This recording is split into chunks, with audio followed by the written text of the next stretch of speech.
Hi guys, what an absolute mess. Okay, so on Monday night, the DUP were holding a secret meeting to discuss the possibility of finally ending their boycott of the Northern Ireland Executive and getting back into power sharing. The leader, Jeffrey Donaldson, had to convince those attending that he had negotiated a deal with the UK government that would eliminate all checks on goods moving from Great Britain to Northern Ireland, in a sense, removing the Irish Sea border. The meeting had a mole in it, who was secretly recording the discussion and feeding it to a representative of the loyalist community called Jamie Bryson. Bryson posted the whole thing on Twitter. Loyalists and hardline unionists smelled betrayal. They didn't buy the idea that the Irish Sea border would go, just language being used to get around any rebellion within the DUP. On Tuesday morning, it all looked quite positive. The DUP were ready to get back into government. But there was another problem. As promised, Sam is here, our Deputy Political Editor. So, I was talking to UK Westminster politicians this morning, and they were both cautiously optimistic. Neither of them were rolling out the red carpet for this deal just yet.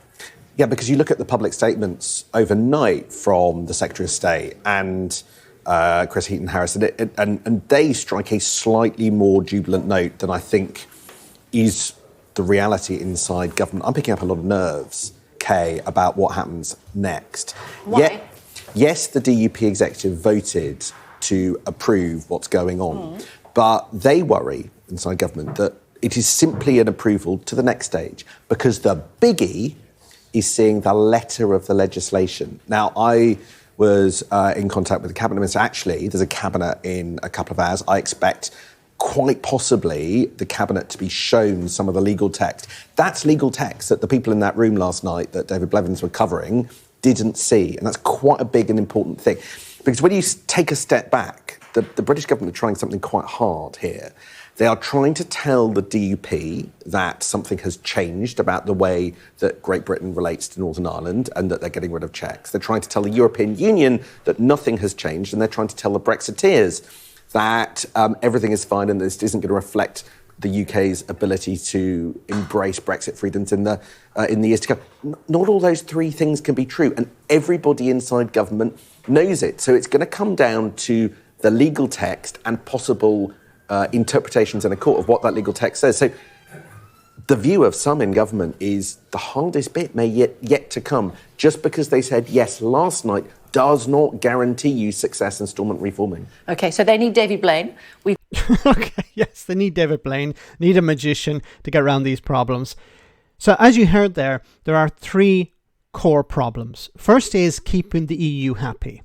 Because if the UK diverges further, this is going to create problems. This is going to create conflict with the European Union. If the UK doesn't respect the Windsor Framework, the withdrawal agreement, it's going to break international law, and this is going to have serious consequences. So I don't see that happening. If Rishi Sunak and his government align more with EU standards, this of course would help the DUP because it would reduce checks between Great Britain and Northern Ireland. It won't eliminate them, but it would reduce it. And this is what allegedly is the primary concern of the DUP. Checks taking place between Great Britain and Northern Ireland, and in a sense put a separation between these different parts of the United Kingdom. But for the Brexiteers within the Tory party, they want to diverge from EU standards. They want to embrace so-called Brexit benefits. They want to go in the opposite direction of what the DUP want to go in.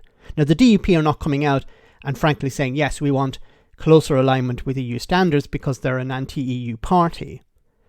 But they're trying to suggest and sell to their members that they are succeeding in reducing checks between Great Britain and Northern Ireland. Now, it all depends on this legislation. It seems that Jeffrey Donaldson hasn't seen the legislation. So how could he sell this to his party? He's taking a massive risk here. Because if it comes out that the legislation doesn't achieve that, then he's going to be in trouble. But he is putting pressure on the UK government to help him out. He has taken the initiative in a sense. He said, yeah, we're going to get back into the executive now. So the pressure is on Rishi Sunak's government to probably align with EU standards, and it's going to drive a wedge between Rishi Sunak and Brexiteers, to the benefit somewhat of the DUP. Or it could all explode and the DUP would be back in a position where they are refusing to go into the executive. An absolute mess. Let me know in the comment section, guys, what you think. As always, your comments are greatly appreciated. Thanks a lot.